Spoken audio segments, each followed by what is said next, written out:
നമസ്കാരം. ഞാൻ രമ, ഡോക്ടർ സുനിൽ, കാസർഗോഡ് കൗമുദി ഗ്രാമീണ നേത്രാലയം. അപ്പോൾ കഴിഞ്ഞ എപ്പിസോഡിൽ നമ്മൾ ഗ്ലോക്കോമയെ കുറിച്ചാണ് സംസാരിച്ചത്. അപ്പം ഗ്ലോക്കോമയെ കുറിച്ച് കൂടുതലൊന്നും അറിയാൻ വേണ്ടിയിട്ട് ആഗ്രഹമുണ്ട്. അപ്പം അതിനെക്കുറിച്ചൊന്ന് പറയാൻ പറ്റും കൂടുതലായിട്ട്? തീർച്ചയായിട്ടും. ഗ്ലോക്കോമ എന്ന് പറഞ്ഞാൽ കണ്ണിൻ്റെ പ്രധാനപ്പെട്ട ഞരമ്പായിട്ടുള്ള ഒപ്റ്റിക് നെർവിനെ ബാധിക്കുന്ന ഒരു രോഗമാണ് എന്ന് നമ്മൾ പറഞ്ഞു. ഞാനൊരു പിക്ചർ കാണിച്ചു തരാം. ഇത് കണ്ണിൻ്റെ പടമാണ്.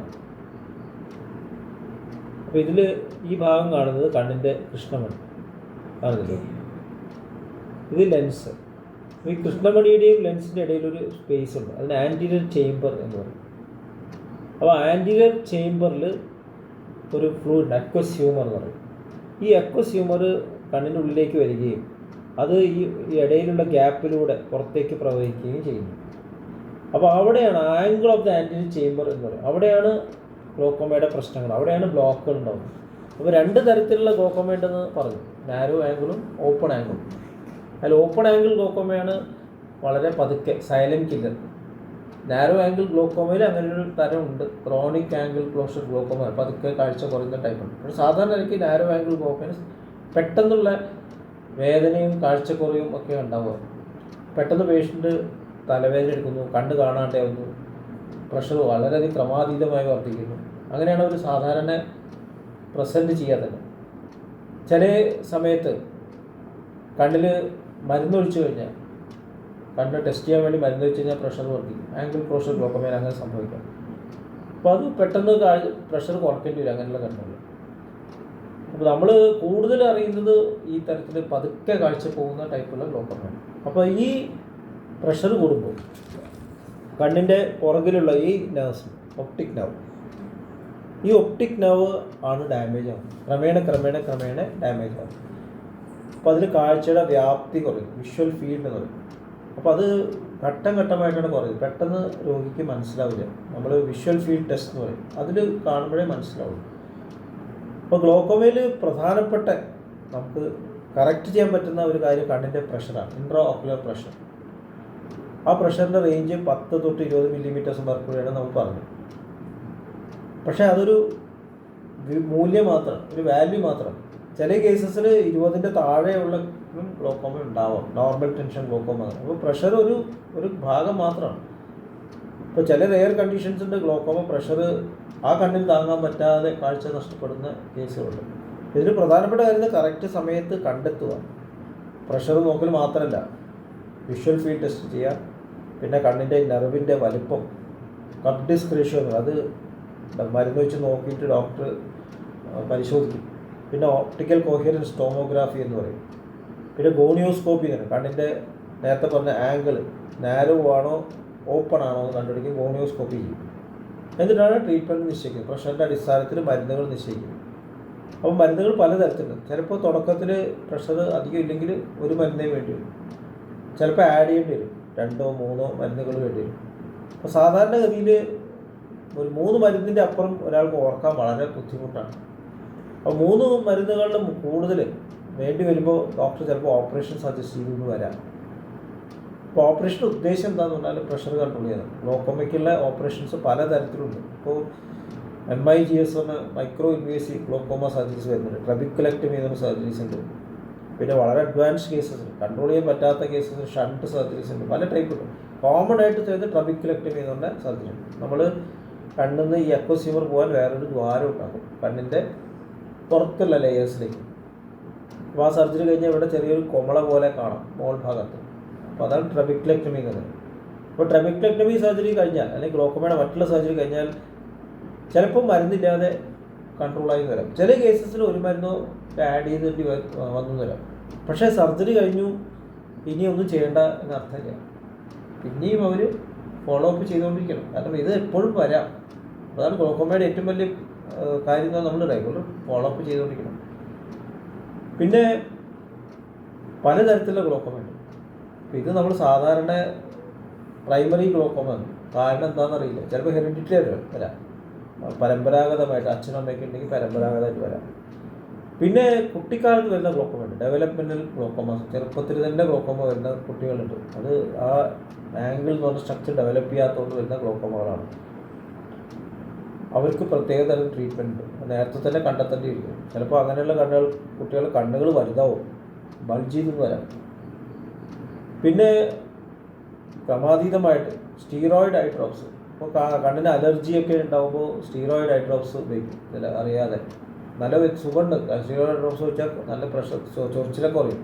പക്ഷെ കുറേ കാലം വെച്ചാൽ അത് കണ്ണിൽ പ്രഷർ കൂടും, സ്റ്റീറോയിഡ് ഇൻഡ്യൂസ് ഗ്ലോക്കോമ എന്ന് പറയും. പിന്നെ കണ്ണിൽ അറിയാതെ ഇഞ്ചുറിയൊക്കെ പറ്റും, കൈ തട്ടുക, വീഴുക, അത് ശ്രദ്ധിക്കാതെ കിട്ടും. അപ്പോൾ അതിലും ഇങ്ങനെ ശ്രദ്ധിച്ചില്ലെങ്കിൽ പിന്നീട് ഗ്ലോക്കോമ വരാനുള്ള സാധ്യതകളുണ്ട്. പിന്നെ തിമിരം വർദ്ധിക്കുമ്പോൾ കാട്രാക്റ്റ് കൂടുതൽ മെച്ചുവറായിട്ട് അതൊന്ന് ഫ്ലൂയിഡ് ലീക്ക് ചെയ്തിട്ട് ഗ്ലോക്കോമ വരാം, പല സ്വെല്ല് ചെയ്തിട്ട് വരുമ്പോൾ അങ്ങനെ, അപ്പോൾ ലെൻസ് ഇൻഡ്യൂസ് ഗ്ലോക്കോമ വരാം, അങ്ങനെ തരത്തിലുള്ള ഗ്ലോക്കോമാസ് ഉണ്ട്.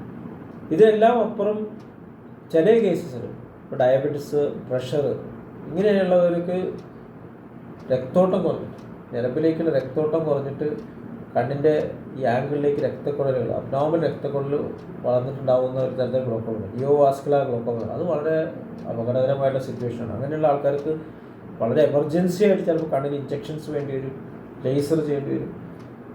അപ്പോൾ അത് സേവ് ചെയ്യാൻ വേണ്ടിയിട്ടാണ്. ഇപ്പോൾ ഗ്ലോക്കോമ ഇത്രയും ടൈപ്പ് ഉണ്ട്. ഗ്ലോക്കോമ ഉണ്ടെന്ന് വെച്ചിട്ട് ഒരു കാര്യം വെച്ചാൽ നമുക്ക് ഇത് ഗ്ലോക്കോമയാണ്, ഇത് ഇങ്ങനെ ചികിത്സിക്കാം എന്ന് പറയാൻ സാധിക്കില്ല.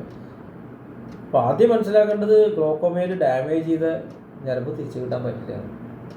അപ്പോൾ ആ ഒരു ഉദ്ദേശത്തിൽ രോഗി ഒരിക്കലും ഡോക്ടറെ അടുത്ത് പോയിട്ട് കാര്യമില്ല. പലപ്പോഴും അബദ്ധം പറ്റുന്നത് എനിക്ക് ഇമ്പ്രൂവ്മെൻ്റ് ഒന്നും ഇല്ല, അതുകൊണ്ട് രോഗി ഇങ്ങനെ വേറെ സ്ഥലങ്ങളിൽ പോകുന്നു, പല ചികിത്സാ രീതികൾ തേടും, തിരിച്ചു വരുമ്പോഴേക്കും ഡാമേജ് കംപ്ലീറ്റ് ആയിട്ട് ഒന്നും ചെയ്യാൻ പറ്റാതെയാവും. അപ്പോൾ ആ ഒരു അബദ്ധം പറ്റരുത്.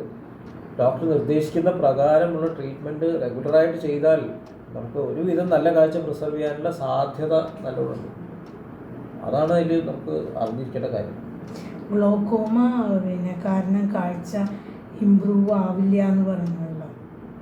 അപ്പം അതുകൊണ്ട് ഇപ്പം കാറ്ററാക്ട് സർജറി ചെയ്യുക, അത് അങ്ങനെയുള്ള പേഷ്യൻസിന് ഗ്ലോക്കോമ ഉണ്ടാവുമ്പോൾ കാഴ്ച ഇമ്പ്രൂവ് ആവും. ഗ്ലോക്കോമ എന്നുള്ള ആ കണ്ടീഷനിൽ ഞാൻ നേരത്തെ പറഞ്ഞ ഒരു ഒപ്റ്റിക് നെർവ് ഡാമേജ് തിരിച്ചു കിട്ടില്ല. അപ്പോൾ ഗ്ലോക്കോമ കൊണ്ട് പോയിട്ടുള്ള കാഴ്ച തിരിച്ചു വരില്ല. അപ്പോൾ അത് പലപ്പോഴും കാഴ്ച ഇമ്പ്രൂവ് ചെയ്തു, എനിക്ക് സർജറി ചെയ്തു ഇമ്പ്രൂവ് ചെയ്തു എന്ന് പറയുന്നത് എന്തുകൊണ്ടാണ്? ചിലപ്പോൾ ഗ്ലോക്കോമയുടെ കൂടെ തിമിരം ഉണ്ടായിരുന്നു, കാറ്ററാക്ട് ഉണ്ടായിരുന്നു, അത് റിമൂവ് ചെയ്തിട്ടുണ്ടാവും. ഇപ്പോൾ ലെൻസ് ഇട്ടുണ്ടാവും, അപ്പോൾ അതിലും കാഴ്ച ഇമ്പ്രൂവ്മെൻറ്റ് വരാം. പിന്നെ നേരത്തെ പറഞ്ഞ മാതിരി കണ്ണിൽ പ്രഷർ കൂടുമ്പോൾ കണ്ണിൻ്റെ കൃഷ്ണമണിക്ക് നീര് വയ്ക്കാം, അപ്പോൾ ആ നീര് കൺട്രോൾ ചെയ്യുമ്പോൾ കാഴ്ച ഇമ്പ്രൂവ് ചെയ്യാം. അല്ലെങ്കിൽ ഗ്ലോക്കോമയോട് ബന്ധപ്പെട്ട് വേറെ എന്തെങ്കിലും രോഗങ്ങളുണ്ടെങ്കിൽ, ഡയബറ്റീസോ അങ്ങനെ ഉണ്ടെങ്കിൽ അതിൽ ഇമ്പ്രൂവ്മെൻറ്റ് ഉണ്ട്. ഗ്ലോക്കോമ കൊണ്ടുണ്ടാകുന്ന ഡാമേജസ് തിരിച്ചു കിട്ടാൻ പറ്റില്ല എന്നുള്ളത് വ്യക്തമായിട്ട് മനസ്സിലാക്കേണ്ട കാര്യം. അപ്പോൾ അത് വിചാരിച്ചിട്ട് അത് നിർത്താനും പറ്റില്ല. ഗ്ലോക്കോമ വളരെ കെയർഫുള്ളായിട്ട് മാനേജ് ചെയ്യേണ്ട ഒരു അസുഖമാണ്. അതിൻ്റെ ഇൻവെസ്റ്റിഗേഷൻസ് നമ്മൾ അതിന് പറ്റുന്ന സെൻറ്റേഴ്സിൽ പോയാലേ സംഭവിക്കുള്ളൂ. ഇപ്പം നമ്മളുടെ ഭാഗ്യം എന്ന് പറഞ്ഞാൽ നമ്മൾ ഒരു വില്ലേജിൽ ഇങ്ങനൊരു ഐ ഹോസ്പിറ്റൽ നടത്തുന്നതുകൊണ്ട് ഈ തരത്തിലെ പരിശോധനയ്ക്കുള്ള എല്ലാ സൗകര്യങ്ങളും ഞങ്ങൾ ഹോസ്പിറ്റലിൽ ഒരുക്കിയിട്ടുണ്ട്. അപ്പോൾ അതൊരു വലിയൊരു സന്തോഷമുള്ള കാര്യമാണ്. അങ്ങനെയുള്ള ഒരുപാട് ആൾക്കാർ നേരത്തെ കൂട്ടി കണ്ടെത്താൻ, കാരണം ഇത് ജനറൽ ക്യാമ്പിലൊക്കെ മിസ് ചെയ്ത് പോകുന്ന പേഷ്യൻസാണ്. നമ്മൾ കാറ്ററാക്ട് സ്ക്രീനിങ് ക്യാമ്പാണ് സാധാരണ നടക്കുന്നത്, അല്ലെങ്കിൽ കണ്ണട ടെസ്റ്റ് ചെയ്യുന്ന ക്യാമ്പുകളാണ് നടക്കുന്നത്. എല്ലാവരും എനിക്ക് വായിക്കാൻ പറ്റുന്നില്ല എന്ന് പറഞ്ഞിട്ട് കണ്ണട വെച്ചിട്ട് പോകും. ഇപ്പോൾ റീഡിങ് ക്ലാസ്സസ് ഇടയ്ക്കിടയ്ക്ക് മാറ്റേണ്ടി വരികയാണെങ്കിൽ അത് ഗ്ലോക്കോമയുടെ ലക്ഷണമാണ്.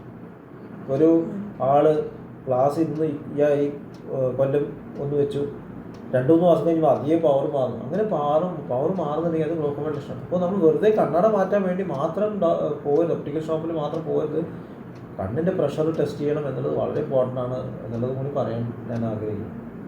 പിന്നെ ഒരു ചോദ്യം കൂടി ചോദിക്കാം. അപ്പോൾ ഈ ഗ്ലോക്കോമ ഉള്ള പേഷ്യൻസിന് നമ്മൾ മെഡിസിനും കറക്റ്റായിട്ട് ഒഴിക്കുക, ലൈഫ് ലോങ് ഒഴിക്കേണ്ടിയിരുന്നാണ് പറയുന്നത്.